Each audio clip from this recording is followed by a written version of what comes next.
I chuckled to myself when you started mentioning Coach Noll's quote, because I was the head coach of the Cowboys for 9 years, and we had a Chuck Noll quote on our wall during that time, which is like sacrilege, right? I mean, I'm with the Cowboys, but it came from Rod Marinelli, who Yeah. was with you, and we Yeah. talked about it all the time. The best teams do the big, basic, fundamental things better than everybody else. And literally, we had Chuck Noll on our wall, and because you guys represented that, and that's what we really strive for. Jason, I can tell you, you'd get a kick out of this. My first practice with the Steelers, they've won 2 Super Bowls. So we come in and we do our stretching, and Coach Noll calls everybody up, line up, defense on one side, offense on the other side. Okay, it's block and tackle by the numbers. Number 1 is your stance. He put every guy on the team in their stance, and he looked at their stance, and, so here's Joe Green, 2-time defensive player of the year. And he said, "No, Joe, your foot's just a little bit off here. You need to be this way." And I'm looking at myself. He's telling Joe Green how to stand after 10 years in the league. Yeah. But I was with him for 10 years.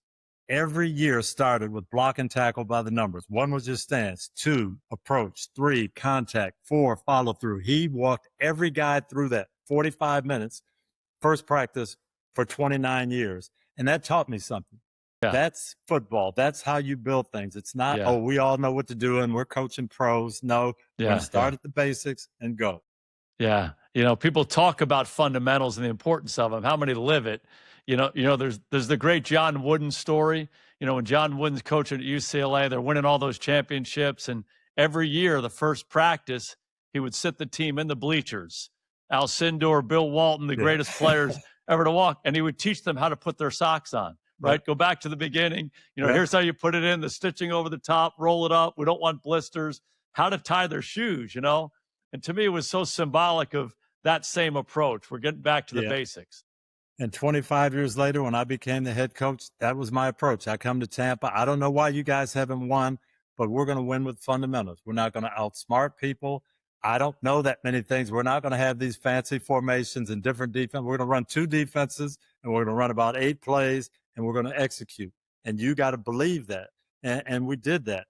The other thing, though, Jason, that Coach Noll impressed on me, the very first thing he told us when we got there, our first rookie minicamp, he said, "Men, welcome to the National Football League.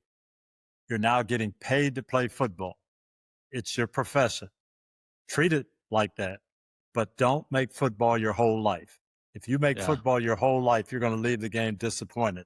Now, I'm writing that down as a 21-year-old rookie. Yeah. And then he gets to that, don't make football your whole. But he lived that out for us. Yeah. He was a family man to a T. He did things in the community. He had his son around all the time. We had Saturday practice where all the kids were invited. I was single at the time, but all my teammates had their boys and girls there on Saturday morning. And the team is important, and tomorrow's important, but it's not more important than your family. Yeah. Yeah. And that was a great lesson for me to get as a young player and then as a young coach. Yeah. It's a fine line because you want guys who are completely committed. You want it to be so important to them.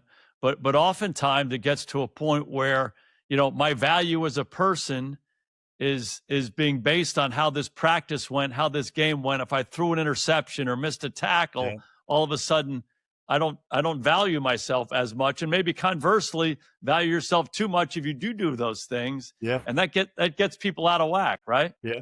And he did. I mean, we practiced hard, we performed, we played hard, but he said, as much as you put into this game, and we want to put in a lot, we want to win Super Bowls, but as much as you put into it, you've got to put the same amount of time, if not more, into your family and your neighborhood and where you live.